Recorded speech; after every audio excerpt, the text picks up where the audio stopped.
October 21. A Gospel Church. As he was getting into the boat, the man who had been possessed with demons begged him that he might be with him. And he did not permit him, but said to him, "Go home to your friends and tell them how much the Lord has done for you, and how he has had mercy on you." Mark chapter 5, verses 18 and 19. What does it mean to be a gospel church? What does Christ call churches to be? And how do we ensure that our churches live out that calling and refuse to be diverted from it?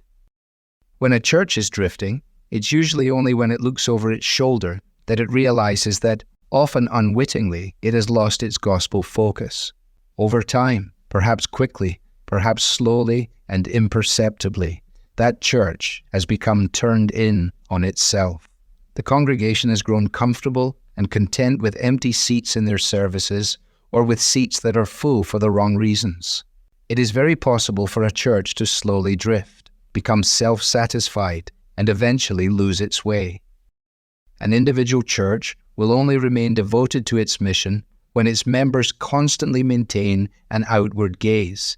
Jesus encouraged this very mindset after he healed the man who was possessed by demons in Mark 5.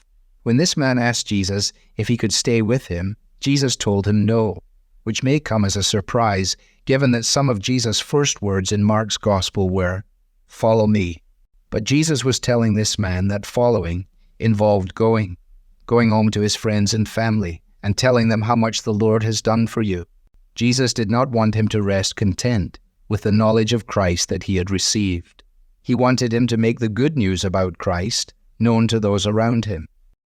As with this man, God calls us to his Son. He calls us to be the followers of his Son, and that involves us going out and spreading the news about his Son. For Jesus never calls anyone to follow him without also making them fishers of men.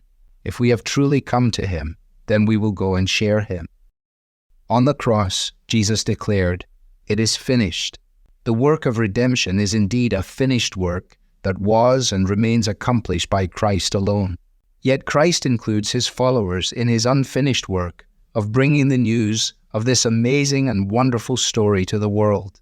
There are plenty of important elements of church life that should never be ignored. But when we neglect evangelism, pursuing these other things becomes like rearranging furniture in a house that's on fire. Have you received the mercy that is found in Christ alone? Do you know others who have yet to believe the gospel? Then Christ calls you too, to go home to your friends and tell them how much the Lord has done for you. He calls your church to be a place that welcomes anyone and everyone who wants to meet the man who has made such a difference in your life and the life of others in your church. Will you accept his calling? This week, with whom are you going to share the one who has done so much for you? Devotional material is taken from the Truth for Life Daily Devotional, copyright Alistair Begg. It's published by the Good Book Company. This reading was digitally created by Truth for Life and is used with permission. For more clear, relevant Bible teaching, visit truthforlife.org.